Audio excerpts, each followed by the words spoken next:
अभी ये बताओ कल सब्जी कैसी बनी थी? टॉप अरे बढ़िया तरह मेरी तारीफ करो बढ़िया से। होटल वाली सब अच्छी बनी। टॉप होटल वाली।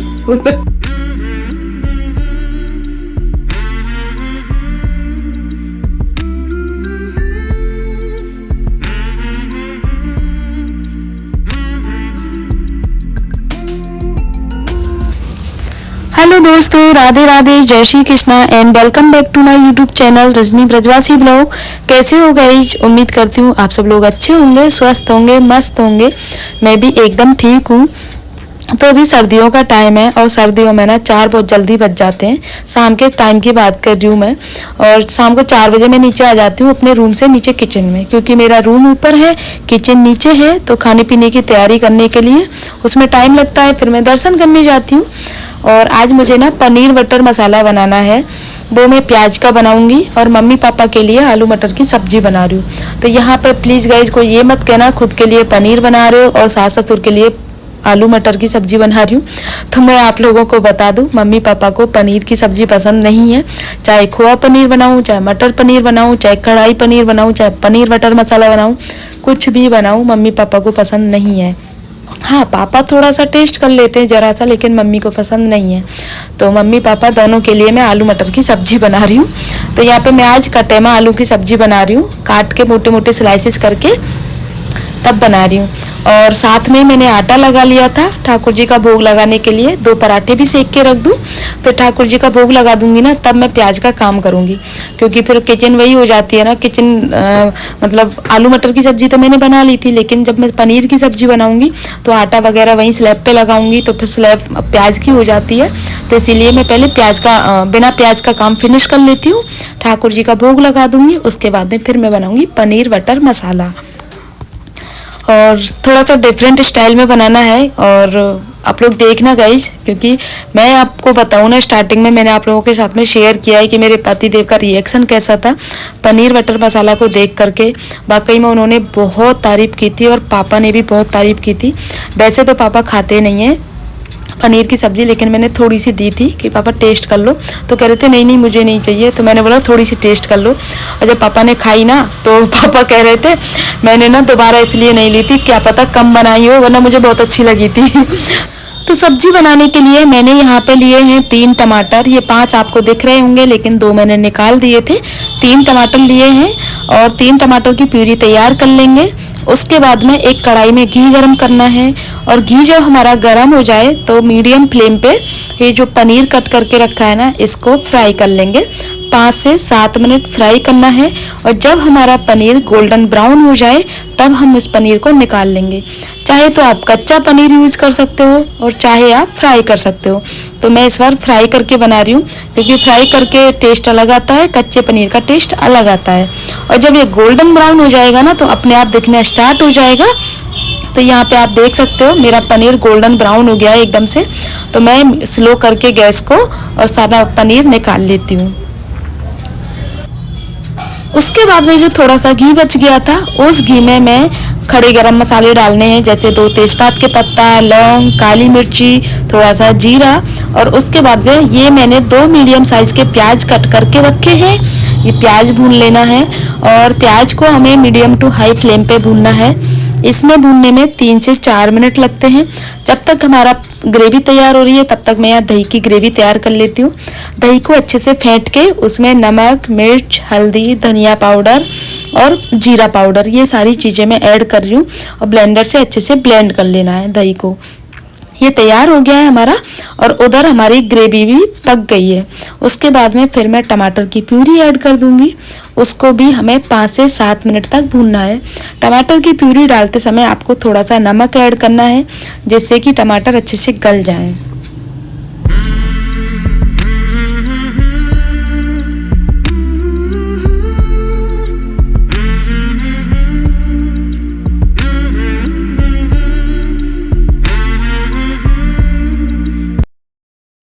तो ग्रेवी हमारी यहाँ पे पक चुकी है। और ग्रेवी अब पकने का मैं आपको बता दूं, यहाँ पे साइड में ना घी जमने लग जाता है, तो इससे पता लगा सकते हैं कि हमारी ग्रेवी पक चुकी है। उसके बाद में मैं 1 table spoon ginger garlic paste add कर दूंगी। वैसे तो जिंजर गार्लिक पेस्ट मैं नहीं डालती हूँ, लेकिन आज थोड़ा सा मैंने सोचा डाल देती हूँ, प्याज की तो बना ही रही हूँ। जब हमारी ये पक जाए उसके बाद में जो हमने दही फेंट के रखा है ना, वो ऐड कर देना है और उस दही को डालने के बाद में कंटिन्यू चलाते रहना है, जिससे कि हमारा दही फटे ना और ग्रेवी में एकदम थिकनेस बनती चली जाए। तो आप देख सकते हो इसी तरह से कंटिन्यू चलाते रहना है इसको। और 1 से 2 मिनट चलाने के बाद में इसमें अपने आप बुलबुले से उठने स्टार्ट हो जाएंगे, जैसे कि ये पक गई है।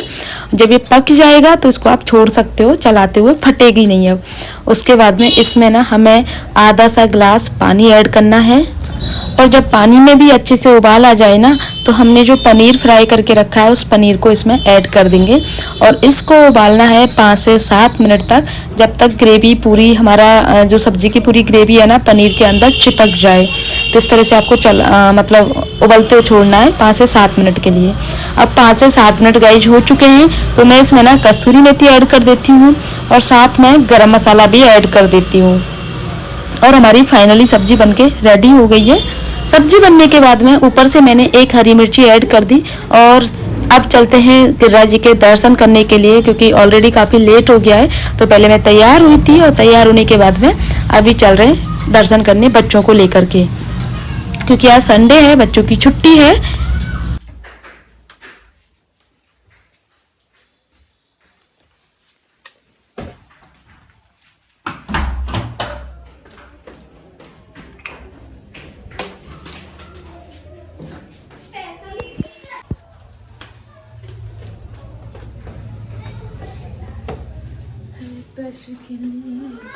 हाँ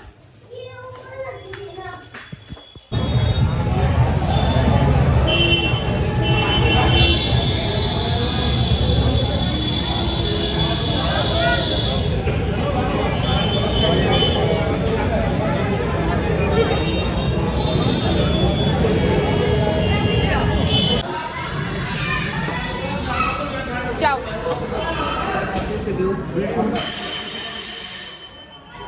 हर्षित कहाँ गया? हर्षित हर्षित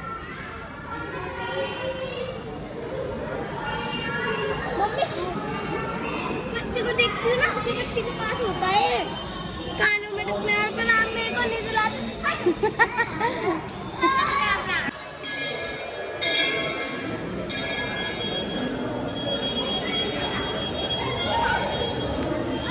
चलो लाइट गई। अब चले। मैं जा रही हूँ।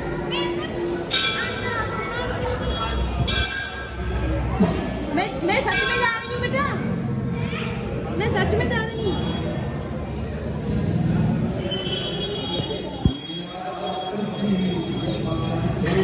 आ जाओ।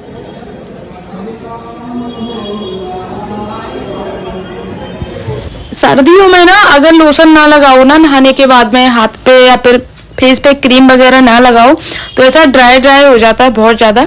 मेरी तो ऑलरेडी स्किन जो है ना ऑयली है, लेकिन फिर भी मेरा फेस बहुत जल्दी ड्राई हो जाता है। सर्दियों में होता है ऐसा। और हाथों में तो आपको क्या बताऊं, अगर लोशन मतलब पूरे दिन लगाते रहो तो भी आपके हाथ ऐसे ड्राई रहेंगे। तो भाई हम इतने ज़्यादा अमीर तो है नहीं कि हर 10 मिनट में लोशन लगा सकें।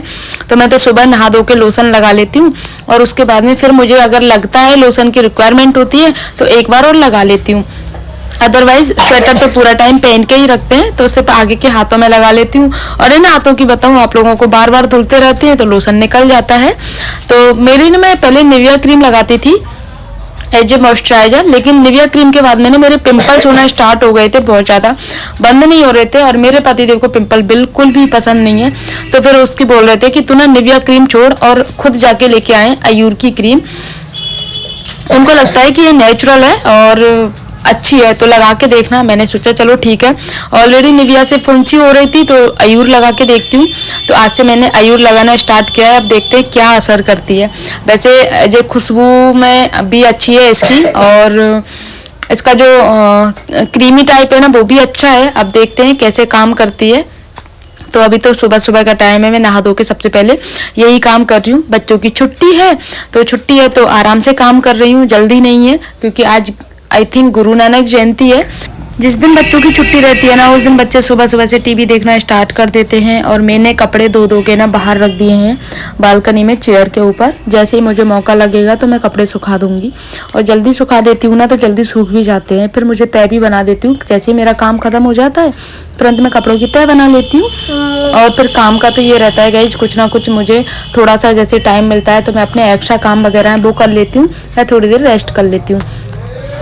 और मैं ना घर के काम उस हिसाब से करती हूँ, जब मुझे जल्दी का रहता है तो जल्दी कर लेती हूँ, और थोड़ा लगता है कि आज टाइम है मेरे पास में खूब सारा तो उसी हिसाब से कर लेती हूँ। जैसे जल्दी का बच्चों का स्कूल रहता है तो बच्चों का स्कूल का खाना वगैरह बनाना या फिर साफ सफाई का काम जो है वो मैं बाद में कर लेती हूँ। आज साफ सफाई का काम, बच्चों का लंच का काम नहीं है मेरे पास में, नाश्ता बनाना है सीधा, तो 9 साढ़े 9 बजे के अराउंडिंग नाश्ता बनाऊंगी, तब तक मैं साफ सफाई का काम कर लेती हूँ। क्योंकि मुझे हर 1 दिन में 2 दिन में 3 दिन में ये साफ सफाई करनी होती है। धूल मिट्टी बहुत हो जाती है, और आजकल तो सर्दियां हैं, सर्दियों में विंडो वगैरह खोल के रखती हूँ ना धूप के लिए, तो साथ में धूल भी मिलती है। धूप तो मिलती है, साथ में धूल भी मिलती है। और सर्दियों में धूप कितनी ज़्यादा ज़रूरी है ये तो आप लोगों को पता ही होगा। तो साफ सफाई तो होती रहेगी, लेकिन धूप भी खाना बहुत ज़रूरी है। छत पे जा नहीं पाती हूँ मैं, क्योंकि छत पे बंदर रहते हैं हमारे यहाँ पर, तो अकेले मुझे डर लगता है। और आज बच्चों की छुट्टी है तो बच्चों को लेके अगर गई तो फिर और एक मतलब नज़र रखनी रहेगी बच्चों के लिए, तो इससे अच्छा है मैं जाऊँ ना, नीचे ही रहूंगी आराम से। जैसे बालकनी मैंने सुबह क्लीन कर दी थी, बालकनी में झाड़ू पोछा करके कंप्लीट कर दिया था। उसमें एक गद्दा लगा दिया है, उसी के साइज का गद्दा मंगा के, और उसमें बच्चे आराम से खेल लेंगे। क्योंकि टाइल वगैरह ठंडी लगती है ना, तो बच्चे फिर सॉक्स वगैरह पहनते नहीं है तो उनको ठंड लग जाती है। इसीलिए मैंने ना सर्दियों के हिसाब से ऐसे मंगा के रखे हैं, जैसे कि बच्चों को बालकनी में गद्दा लगा देती हूँ। बाहर तो अभी मैंने ये मैटिंग, ग्रीन वाली मैटिंग मंगा के रखी है, लेकिन पहले मैंने ना एक लंबी जो क्या बोलते हैं उसको एक्सरसाइज वाली मैट थी ना, वो लगा के रखी थी। तो ऐसे ना हमारी शॉप पे सारी चीज़ें मिलती हैं, तो मुझे जैसे रिक्वायरमेंट होती है उस हिसाब से मैं मंगा लेती हूँ। तो रूम का काम करने के बाद में फिर मैं सीढ़ियों की झाड़ू लगाते हुए नीचे उतर जाती हूँ, क्योंकि अपने रूम की सफाई करती हूँ और तुरंत बाद ही नीचे की सफाई भी करते हुए चली जाती हूँ। इसमें जाले बहुत ज़्यादा आ जाते हैं, क्योंकि बाहर आप लोग पता है ना खुला हुआ है बाहर से, चाहे जाल कवर्ड है, लेकिन धूल मिट्टी की वजह से जाले बहुत जल्दी लग जाते हैं। तो जब झाड़ू लगाती हूँ साथ में ये काम भी कर लेती हूँ, जाले वगैरह भी सारे निकल जाते हैं, और साथ में पोंछा भी लग जाता है। जब अपने रूम का पोंछा लगाती हूँ तो पोंछा लगा लेती हूँ साथ में। और सीढ़ियों में बच्चे आते जाते हैं ना बार बार में, तो मेरे हर्षित की तो क्या आदत है ना, कई बार हाथ मतलब यूँ ज़मीन पर टेका टेका के चलता है, तो ज़मीन की जो धूल मिट्टी होती है वो हाथों में आ जाती है, और इसी वजह से वो बीमार हो जाता है। कई बार तो हाथ धो लेता है, कई बार मुझे याद रह जाती है, कई बार नहीं याद रहता है तो हाथ नहीं धुल पाते हैं, इस वजह से गंदगी हो जाती है और वो बीमार हो जाता है। तो उन बच्चों का ना मुझे बहुत ध्यान रखना होता है। घर के काम तो कितना भी हो देखो करती रहूँगी, लेकिन साथ में ना बच्चों का ध्यान रखना भी ज़रूरी होता है, तो इसीलिए मैं सफाई करती रहती हूँ। बहुत से लोगों का ये चीज़ रहती है कि तेरा काम बस सब दिन साफ सफाई का रहता है, तो भाई मैं आपको बता दूँ, मेरे घर में 2 छोटे बच्चे हैं। स्वरा तो मेरी फिर भी बड़ी है, लेकिन हर्षित छोटा है ना, तो वो शैतानी भी करता है, गंदगी भी करता है, उसी गंदगी में खेलता भी है। तो वही बच्चे हैं, खेलेंगे, गंदगी भी करेंगे, धूल मिट्टी में भी रहेंगे, तो हमारा काम है साफ सफाई करते रहने का, और बच्चों को कोई दिक्कत भी ना हो, बच्चे भी अपना खेल लें। तो मैंने बाहर से सफाई कर दिया, बाहर बैठ जाएंगे, उनको समझा दिया मैंने कि मैंने सफाई कर दिया, अब तुम लोग बाहर बैठ के खेल लेना। तो बड़े हो गए हैं ना, थोड़ा समझदार भी हो गए हैं। वरना छोटे थे तो जब मुझे बहुत ज़्यादा दिक्कत होती थी, और ख़ासकर मेरा रूम ऊपर है, किचन नीचे है, तो मैं अब भी उस समय को याद करती हूँ ना, बार बार ऊपर नीचे घूमना, एक नज़र ऊपर एक नज़र नीचे। जैसे मेरी सब्जी बनती थी तो 3-3 4-4 बार बच्चों को देखने आती थी, और मैं स्वरा को ना ऊपर बंद करके जाती थी। जब स्वरा हर्षित नहीं था ना उस टाइम पे, तो स्वरा थी अकेली, तो नीचे जब मैं किचन में काम करती थी ना, तो स्वरा को ऊपर छोड़ के जाती थी, और सीढ़ियों में गिर ना जाए इसलिए मैं सीढ़ियों का गेट लगा देती थी। ऊपर जाल है, तो एक दिन ना स्वरा ने कुंडी लगा ली थी अंदर से, और वो दिन ना मेरा मतलब मैंने दिमाग में बहुत सारी चीज़ें मेरे में ऐसे हो गई थी कि मतलब अलग ही चीज़ हो जाती है यार, कि घर का काम भी ज़रूरी है साथ में, लेकिन अगर बच्चों को कोई ध्यान ना देना तो तब ज़्यादा फील होता है। काम ज़्यादा फील नहीं होता है, काम तो हम कितना भी कर लें, लेकिन साथ में अगर कोई बच्चों को रखने वाला हो ना तो दिक्कत नहीं होती है। पतिदेव उस वाली शॉप पे चले जाते थे, वहाँ पे उनकी शॉप थी, और पापा नीचे थे, क्योंकि पापा दुकान वगैरह खोल लेते हैं ना जल्दी, पापा नीचे रहते थे। तो स्वरा को फिर मैं जैसे नहाती धोती थी ना, तो भी मैं स्वरा को नीचे ज़मीन पे बैठाती थी, और जब मैं नीचे किचन में काम करने जाती थी तो स्वरा को बंद करके जाती थी। स्वरा ने कुंडी लगा ली थी और खोल नहीं रही थी, क्योंकि उसको समझ नहीं आती थी ना खोलना कैसे। उसने लगा तो ली थी, पता नहीं कैसे। फिर उसको बुलवाया था लकड़ी वाले को, उसको क्या बोलते हैं, मैकेनिक जो होता है ना, उसको बुलवाया था। उसने एक कुंडी तोड़ी थी, तोड़ करके जब निकाला था तो मेरे अंदर ना बहुत कुछ ख़त्म हो गया था उस दिन। लिटरली बता रही हूँ, बहुत कुछ ख़त्म हो गया था। वो चीज़ें आज तक बनी हुई हैं, कभी नहीं निकलती हैं दिमाग से। देखो अपने साथ जो कुछ होना हम भूल जाते हैं, लेकिन अगर बच्चों के साथ कुछ गलत होना तो हम नहीं भूलते हैं। कुछ चीज़ें जीवन भर बनी रहती हैं, कभी नहीं भूली जाती हैं। तो मेरे दिमाग में भी बहुत सारी चीज़ें हैं जिनको मैं चाह के भी नहीं निकाल पाती हूँ। तो चलो कोई बात नहीं, अभी फ़िलहाल ब्लॉग को करती हूँ यहीं पर एंड, क्योंकि बातें निकलती जाती हैं तो फिर पुरानी बातें करने से कोई फ़ायदा नहीं है। बी पॉजिटिव, आगे रहो, जीवन यही जीवन का सहारा है कि बस आगे रहो, बढ़ते रहो, पुरानी बातों को पीछे छोड़ते चलो।